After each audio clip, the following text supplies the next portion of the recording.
हमेशा एक बहस रहती है, क्या ये राउटर अच्छे रहते हैं या एक वाईफाई एक्सटेंडर मैश ले लें जहां आपकी वाईफाई रेंज बिल्कुल नहीं आ रही, क्या वो बिल्कुल अच्छे रहते हैं।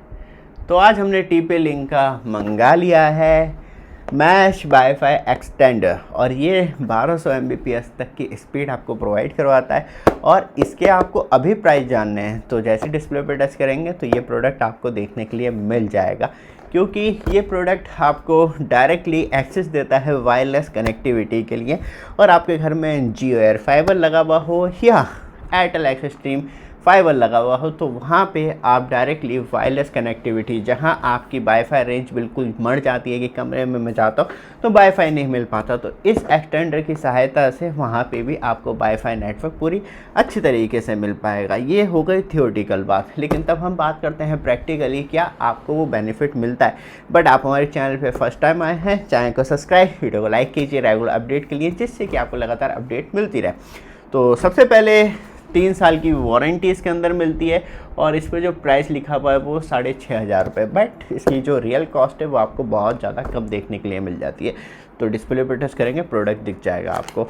और बात करें इसकी अनबॉक्सिंग की तो कुछ ज़्यादा खास दे नहीं रखा है, एक सिंपल बॉक्स, और बॉक्स को क्योंकि इसका कोई काम नहीं है यहाँ पे रख लेते हैं। एंड एक मैनुअल दे रखा है जिसमें आपको बताया गया है इनडायरेक्टली TP-Link की 73 एप्लीकेशन आपको डाउनलोड करनी है और उसके बाद सिंपली कनेक्टिविटी। तो अभी वो सिंपली कनेक्टिविटी क्योंकि हम बोर्ड भी आपके लिए लेके आए हैं, तो इसके अंदर एक डिब्बा खाली उसे रख देते हैं साइड में। पैकेजिंग में आपको मिलता है एक छोटा सा, रियली बहुत ज़्यादा छोटा है, मुझे थोड़ी एक्सपेक्टेशन क्योंकि जो दिखाया गया था वो बड़ा था। तो यहाँ पे आप देखेंगे तो TP-Link की ब्रांडिंग देखने के लिए मिल जाती है।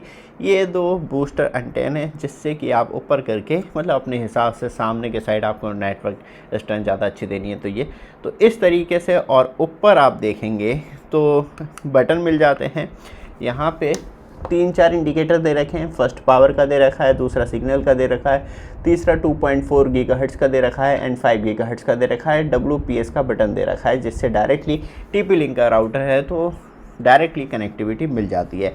और इसके लिए कोई एडेप्टर की रिक्वायरमेंट नहीं है क्योंकि सामने ही 3 पिन सॉकेट दे रखा है, सीधे सॉकेट में लगाइए। और ये सारी इसकी कुछ डिटेल दे रखी हैं, तो मुझे लगता है आपको इसके अंदर देखना होगा क्या है। उसके लिए मैं शॉर्ट वीडियो बना दूँगा। तो चैनल पे फर्स्ट टाइम आए हैं, चैनल को सब्सक्राइब, वीडियो को लाइक कर दीजिए रेगुलर अपडेट के लिए। तो लगा देते हैं फिर सीधे और इसे ऑन करते हैं। ऑन करते ही कुछ लाइटें जलती हैं ब्लू, फिर पावर लाइट जल जाती है और फिर उसकी कनेक्टिविटी।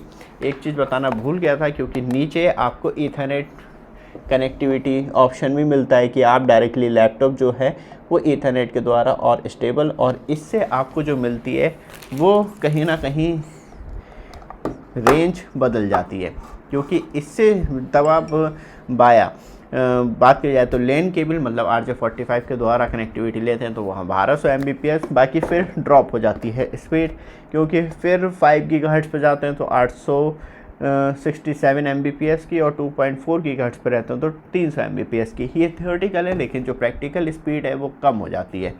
तो इसे कनेक्ट कर लेते हैं जल्दी से। इसे हमने कर लिया है कंप्लीट और यहाँ पे हमें ऑलरेडी हमारा जो आर्चर C1200 राउटर है जो डायरेक्टली हम एक्सटेंडर के तौर पे अपने ऑफिस में यूज़ करते हैं वो दिखाई दे रहा है। यहाँ पे हम प्लस करेंगे तो यहाँ पे आप देखेंगे ये and already solid power light हमें यहाँ दिख रही है एंड ज्वाइन वाईफाई। अब ये कनेक्टिविटी ले रहा है जो हमने इसे एयरटेल के मेन राउटर से कनेक्ट किया है जो हमारे घर में लगा हुआ था। ये आपको पूरा सेटअप देखने के लिए मिल रहा है, नेटवर्क स्टेटस ऑनलाइन, और यहाँ पे ये हमारे IP होगा, कनेक्टिविटी हो गई। और क्लाइंट जो है क्योंकि मैं एनोनिमस जो मैं खुद कनेक्ट हूँ इससे एक्चुअली अभी ये जो मेरा कनेक्शन है वो 100 Mbps का है। और अब स्पीड टेस्ट कर लेते हैं। तो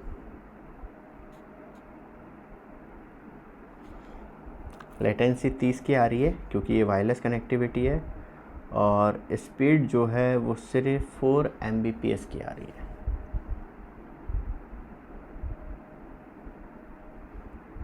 क्या हमें ये क्या ना डिवाइस लेने भी चाहिए एक्चुअली। जो एक डाउट था वो आज मैं आपका क्लियर कर रहा हूँ।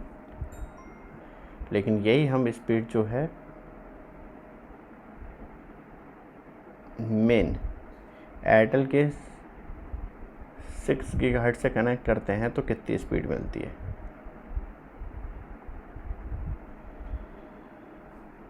लेटेंसी में फ़र्क आया है क्योंकि हम सीधे मेन राउटर से हैं, और डाउनलोडिंग स्पीड लमसम इक्वली मिल रही है, कोई इज़ नॉट बिग डील।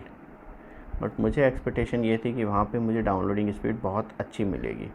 लेकिन तब हम इस डिवाइस को, क्योंकि अभी मैं रूम के अंदर हूँ और जैसे ही मैं इसे बाहर लगाता हूँ तो कितनी स्पीड मिलती है। तो दोस्तों अब हमने जो सेटअप किया है वो थोड़े मल्टीपल इंटरफेरेंस के बाहर किया है, और क्या हमें रिजल्ट देखने के लिए मिलता है। ये जो कनेक्टिविटी है वो आप देखेंगे यहाँ पे मैं आपको दिखाऊं तो एयरटेल 6G मतलब जो मेन राउटर है हमारा उससे हमने डायरेक्टली कनेक्ट किया है। तो यहाँ पे पहले देख लेते हैं कि मेन राउटर से कितनी कनेक्टिविटी आ रही है और कितने MBPS की downloading speed around lump sum same ही है, कुछ ज़्यादा फ़र्क नहीं पड़ा। और अपलोडिंग स्पीड, क्योंकि डायरेक्टली वाईफाई के थ्रू में एयरटेल के काम नहीं कर सकता है इधर, क्योंकि बहुत बड़ा डिफरेंस है और अपलोडिंग स्पीड भी कंटिन्यू डाउन होती है। लेकिन तब हम इस डिवाइस को लगा लेते हैं, ये हमारा रिज़ल्ट आप देख सकते हैं अराउंड 4 MBPS का।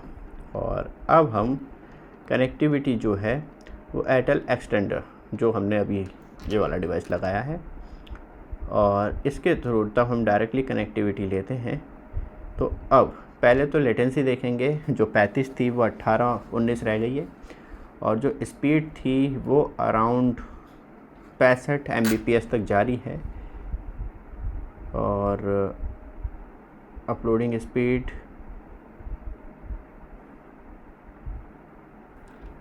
तो ये हमारा रिज़ल्ट है, मतलब बहुत इम्प्रूवमेंट है। बिल्कुल नेटवर्क ना आने की बजाय आपको एक अच्छा खासा परफॉर्मेंस देखने के लिए मिलता है। लेकिन मैंने क्या करा, मैंने डायरेक्टली यहीं पे रख लिया डिवाइस, तो इस वजह से परफॉर्मेंस ख़त्म हो गया था। और एक बार और स्पीड टेस्ट करते हैं। लेटेंसी और ज़्यादा नीचे आई है तो मतलब नेटवर्क कनेक्टिविटी और ज़्यादा स्मूथ हुई है। जितनी लेटेंसी नीचे होगी उतनी आपको स्टेबल हाई स्पीड कनेक्टिविटी लगातार मिलती रहेगी। 12 मिलीसेकंड की थी, और अपलोडिंग भी मतलब अराउंड 70 MBPS के करीब, और डाउनलोडिंग जो है वो आपको देखने के लिए मिल रही है 35 MBPS, मतलब आपके मैक्सिमम सारे काम हो सकते हैं। तो ये हमें रिजल्ट देखने के लिए मिलता है। तो पहले तो मैं इसे ख़राब समझ रहा था, लेकिन एक्चुअली सही है। तब आपको वायरलेस कनेक्टिविटी चाहिए, लेकिन इसे लगाना आपको रूम के बाहर ही है, नहीं तो अपने रूम के अंदर लगाना है तो एक लास्ट ऑप्शन ये राउटर है जो बेस्ट है, क्योंकि आप ईथरनेट केबल के द्वारा कनेक्टिविटी ले लेते हैं कमरे में तो आपको पूरे full network with multiple Ethernet port और मल्टीपल आपको मिलती है कनेक्टिविटी। लेकिन एयरटेल और जियो के जो अब राउटर आते हैं वो ब्लॉक हैं, तो आप उन्हें एक्सटेंडर के तौर पे यूज़ नहीं कर सकते, आपको न्यू राउटर ही लेने होंगे। डिस्प्ले पे टच करेंगे तो प्रोडक्ट दिख जाएंगे, आपके लिए ऐड कर रखें। कैसी लगी वीडियो कमेंट में बताइएगा। बाकी लगातार अपडेट के लिए एक छोटा सा काम कर सकते हैं, चैनल को सब्सक्राइब, वीडियो को लाइक जरूर कीजिएगा। धन्यवाद।